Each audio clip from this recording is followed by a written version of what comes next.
I think it's more a product of like digging into the depths and details of the defense in year two, like having a better understanding of what that position entails. And I think anytime you kind of clean the edges up for a player, you're more specific and he has a better understanding and he realizes, oh, wait a second, maybe I'm on an island a little more than I thought I was.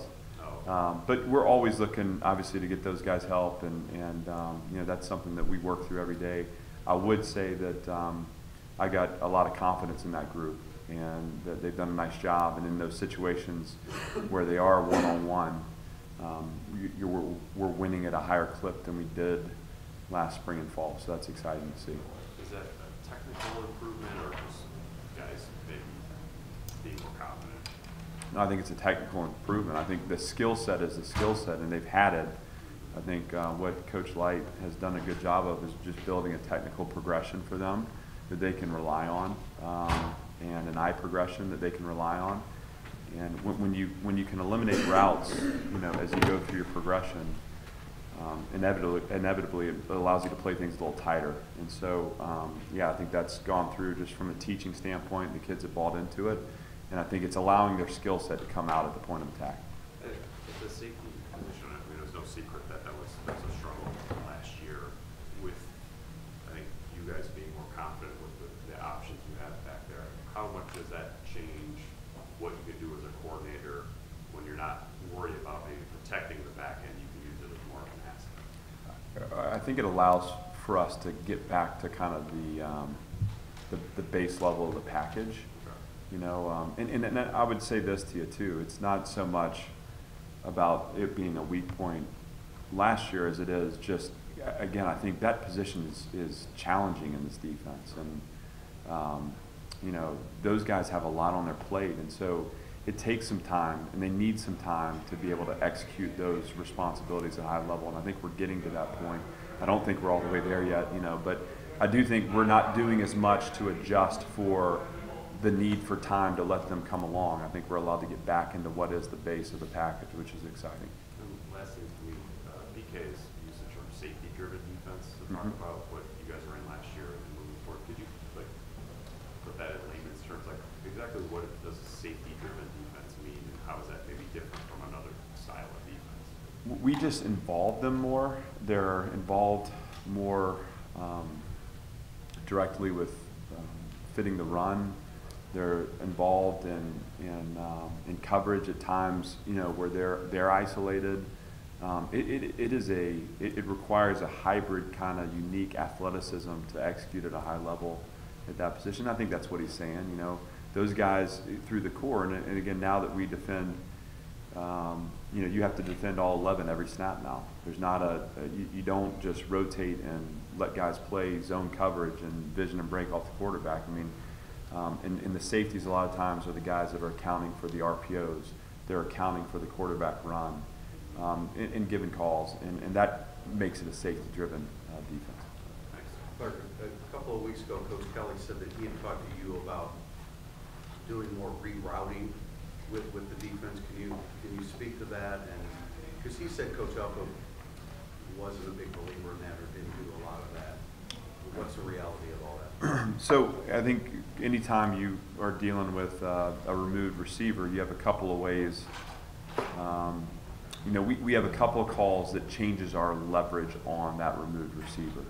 And without necessarily getting into specifics, when you're an inside aligned player, you have a couple of options as to how you protect the inside for the guys behind you. One is you play body position coverage, which is kind of what we've done in the past. The other is you allow the inside leveraged linebacker to play a little more aggressively through the low hip of that number 2. And that's what he's alluding to. And both are good, but I think at the end of the day, we have the skill and athleticism in our overhangs to get out and collision and friction routes a little more. And I think that can allow us to play more effectively at the second level too. So I've been excited to see that kind of transpire through the So it's not necessarily in addition to what you do, it's something you already did, just a greater emphasis on it? I would say it's a slight technical, slight body position adjustment, and it's all in how you teach you know, the entry point of coverage. And I don't know if that answers your question. It's nothing that's, you know, life-changing as the linebacker coach. It's just a little bit different philosophically. But I think long-term, when you have athletic ability on the edges, I think it can be a more effective way to play. Okay. How would you evaluate the move of Tranquil from Rover to Buck, and then how that's impacted the Rover position? Well, I think, first of all, to answer your question on Drew, I think he's handled the position really well. I think it's a fit for him. I mean, that is a big, strong, explosive player that handles himself, you know, well from tackle to tackle. That position also has to play in space too. So some of the things he learned and kind of honed as a Rover are applying to what he's doing at Buck. You know, with the Rover position, you know, we feel like we have Asmar back, which, you know, we've spent some time cross-training him this spring just as a mechanism that you always want the ability through the course of a season to have your best three on the field. And you always want to have an idea of what that three look like, let's say if injury happens, or let's say if a young player comes along, and how you can shift and shape the pieces to ensure that you're at your competitive best. And so we wanted to see how Asmar handled the box a little bit and how he played in there. We had indication that he might be able to do well in there, but he's coming back with a wealth of experience, you know, if not game rep wise, through a year of practicing at the position. So we feel good about him.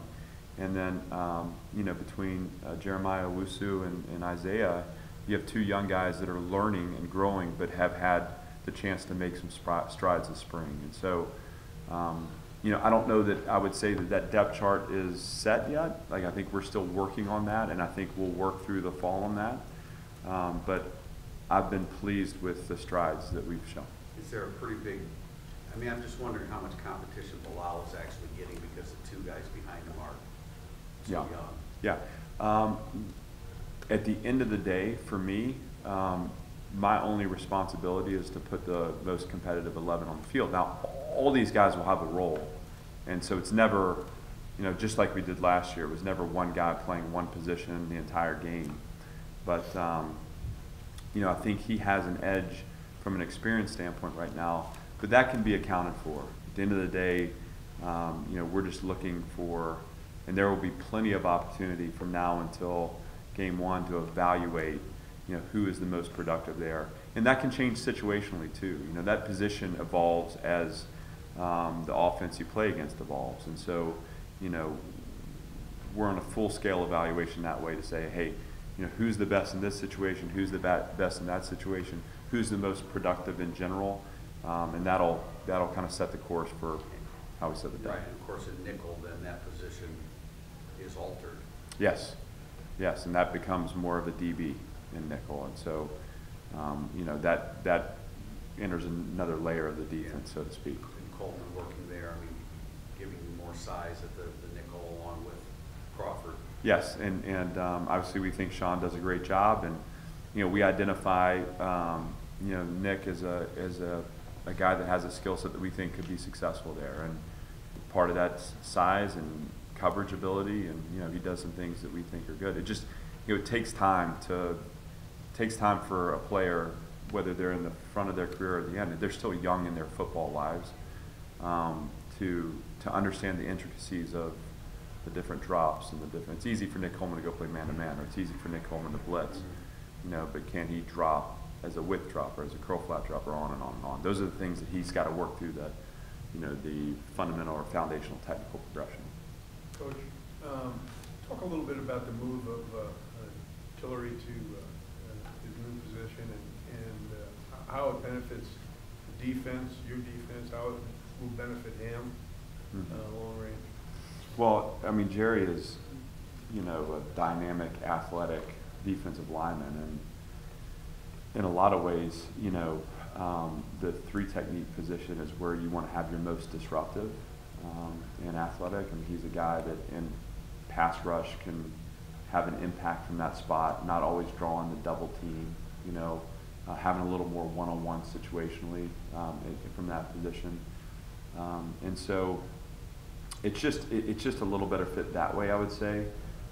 And I think the things we ask, every position is a little different. I mean, we don't have 2D tackles. We have a nose and a 3.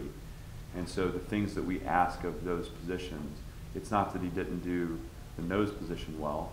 It's that, the skill for the 3 technique's unique, and we identify the things that he does well as being conducive to having success in that role. So he's done a great job. I think he's already, made his presence felt in there.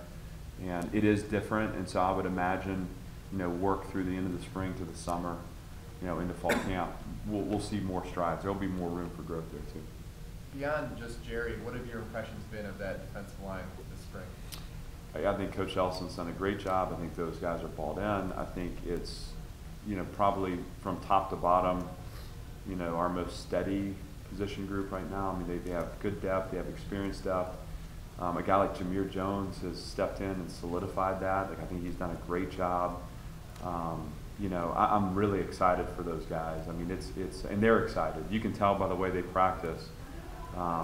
They've really taken to this year 2 a deeper understanding, more physical in the middle, more dynamic off the edges. I mean, all that stuff is coming into play. And so I'm not trying to oversell it.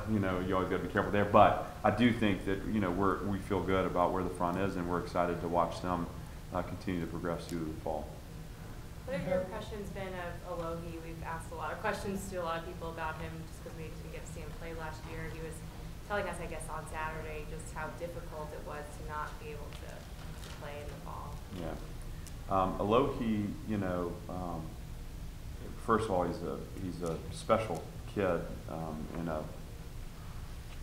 he's a guy that in 1 year has made an impact from a leadership standpoint. Like, the guys follow him, they listen to him, they trust him. It's apparent. He's consistent. He's dependable. All the things that you would want. He's got it, as a leader, and we want to harness that and let that shine as he goes. I think right now he's dealing with just being a year removed, and in truth, as he was on scout teams in the fall, he wasn't necessarily engaging in reps and practice, and so I think there's a learning curve for him this spring. But I've been pleased with how he's fought through it, and at times he's flashed, and other times we've had learning experiences, and that's just part of the growth process. We identify him as a guy that can help us. I think that the depth back there is yet to really take shape. We're not in a hurry to dictate who's the one, who's the two. But he's certainly a guy that's in the mix, and we've been really excited and pleased with how he's come along. And I think, again, from practice 1 to practice 13, a guy that has made strides in understanding what he's supposed to be getting done. So. How important has it been to have 3 fifth-year guys in that defense to really set the tone for everyone? I don't know that you can speak to the importance. It's like, exactly who to go to when things don't feel right. They're a resource for me to get a pulse in the locker room. They're a resource for me to make sure my message is impactful and not, too repetitive or too mundane. Those guys, they set the tone for us. They've come to work all spring. It's easy too. The cool thing to me about it all is, those are guys that have NFL futures. They came back for, their one last hurrah here. And in so many ways, this could have been cruise control for them through the spring. I think that's human nature in a lot of ways. And to a man, each one of those guys has worked with a purpose. And not just, I'm not just talking about like chasing me from drill to drill. Like, I'm saying, like, I see them working on their craft and taking the coaching points and applying the coaching points. And at times that requires them to fight instincts on the field to make sure they're executing the right way. And they've done that. And so it's been exciting to watch. It's been a lot of fun. And with guys like that buying into that level, the youth in the roster, kind of tends to follow the lead. So I think they've enhanced the culture on defense, for sure. You had a real nice luxury last year at linebacker of 3-4-2, Tavon, Niles, and Greer. Mm-hmm. who might be that third individual, if there is? How is it Jonathan Jones or somebody working into that mix, or is that why you are working Asmar in a cross-training capacity? You're always looking for the best combination, and so you know, we were fortunate last year to be able to cross-train a guy that we thought had a unique ability to learn two spots and had an athletic ability to play two spots. And in some ways that's unfair at times because the Mike and the Buck, though conceptually tied together, they're different. You know, different body types, different people. We would rather not do that. You know, I don't know that you'd want to necessarily go 3 for 2. You'd love to go 2 for 2 and make it like a hockey line, honestly. That would be maybe the way it would work the best. And so I'm not sure how that's going to shape up right now. I think our, you know, testing the waters with Asmar and kind of seeing where he's at with it, give us the ability to have that flexibility in the fall. You know, you can't just spring that on someone last minute. That's something that's got to be prescribed early. And then, you know, like John Jones is making strides. I mean, I think, you know, I've seen in the last, and I think of strides as a product of competition, right? You know, I mean, they know that they're competing for a chance to play. And so I think where he may have fallen into a lull mid-spring, I think here in the last few days he's come out and really changed his game. So we'll keep evaluating those guys. I mean, I'm not in a hurry, you know, I'm just not. You know, I think the longer you keep a competition going, the more you'll push to the ceiling, and in doing that, you'll end up with the best version of your defense. And so that's, you know, that's kind of where we are with it. In addition to Jerry, Tevon was somebody else who was looking at the NFL there. Well, how has his progress? Has he taken certain things like his coverage and other aspects by moving to Mike to the level you feel he needs to be? He has. He's a guy that, as I was saying earlier, has had just a different level of attention to detail. Maybe playing one position helps with that too. You know, I mean, he was spread thin in the fall, but he's really worked to improve himself as a player every day. I've not sensed 1 ounce of holding back or cruising to the finish here. And as a coach, that's, I don't know, it's all you can ask for, really. You know, and I would argue this too, or maybe not argue, but just bring this point up, that coverage is a product of teaching, and, you know, coverage deficiency can be the product of teaching deficiency. And so I want to take ownership in that too as his coach. You know, everyone has unique abilities, and some guys do it naturally and other guys don't. You know, they have other things they have strengths with. And, you know, the thing that has helped me evolve as a coach more than anything else is like seeing the need and filling the need. And so players educate you on how to teach things better because you see what they do and how they do it. You know how you want it done, and so you kind of bridge that gap with a drill.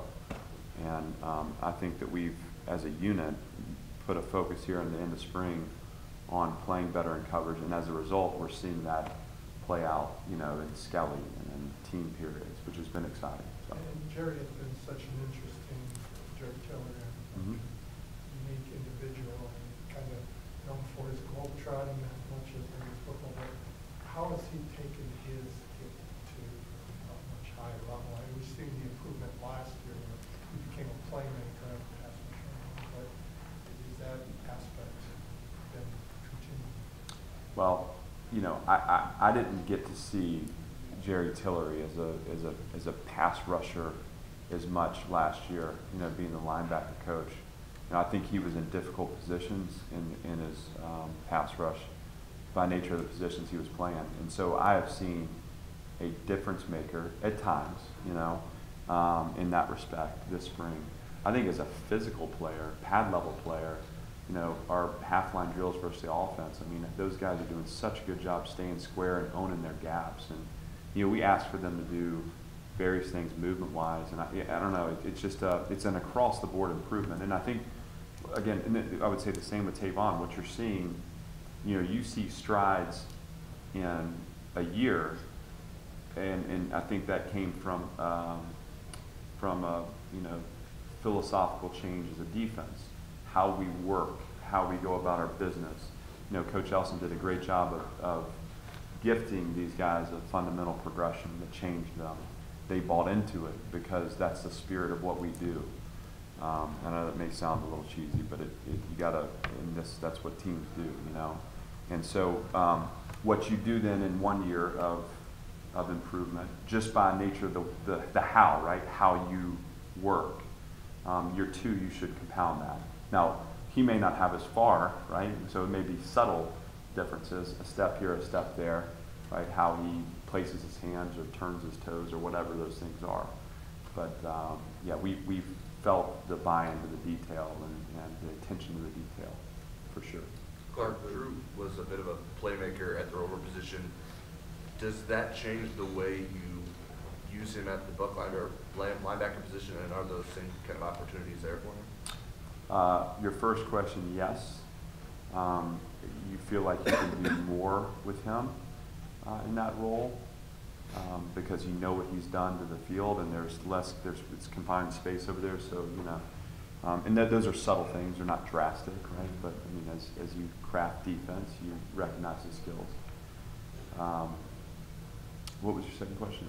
Do you kind of create more opportunities for him because of that? Yeah, all just subtle ways. Not in anything that's necessarily groundbreaking. It's more like you have adjustments to calls where he could do A or do B. Doing A, he's protected. Doing B, he's out on his own a little more. He'd be a little more likely to do B with him. That answer the question. Sure, yeah. Clark, I'm curious, as you're nearing the end of spring practice, with the June arriving freshmen coming in, do you feel like there will be a need for some of them to push into playing time? Are you open to them pushing into playing time? Yes and yes. When I say need, I don't mean that I see gaping holes in what we do. I just think you always want to, when we recruit at the right level here, you're not bringing guys in that aren't capable. They're not all going to be capable. They're at varying levels. But the idea is that you are giving opportunity for competition. I mean, that's what we promise in recruiting. And so they're going to get it. I mean, they're going to get reps. They're going to get meaningful reps. We're going to see what they can handle. And if they, it's a long season. And so maybe a guy comes in and shows he's our best option at position X. And he has the mental aptitude to execute at a high level by the time we play Michigan. Well, then he's going to be out there, in a role, in a capacity. Maybe there's a guy that has a physical skill set that says that he's going to be able to do it for us, but maybe he needs a little more time to slow the game down. That's a guy that may, play on teams earlier and have a smaller piece of the pie, so to speak. And then all of a sudden, mid-year, when you have injury or when you have things happen, you've got a guy that's ready to play. And so we'll need everybody, that we think's playable to be ready, and those guys will get looks and get chances for sure. With a guy like Shane Simon, is that a guy that you can, just having seen him on film and getting to know him, project and have an idea of how he might be able to help you, or do you really have to see him here before you get that sense? I'm really excited for Shane. I think we approach things right now.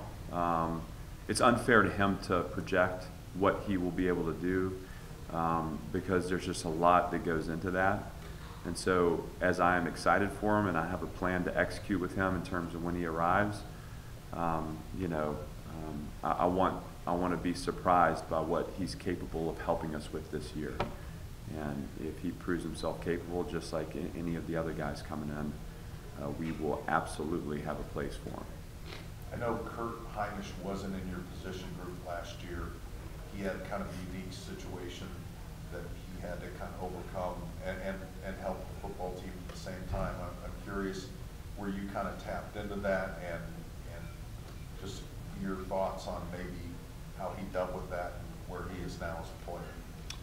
I had the luxury of kind of like tunnel vision last year. Yeah. So I had my own problems, so to speak. Right.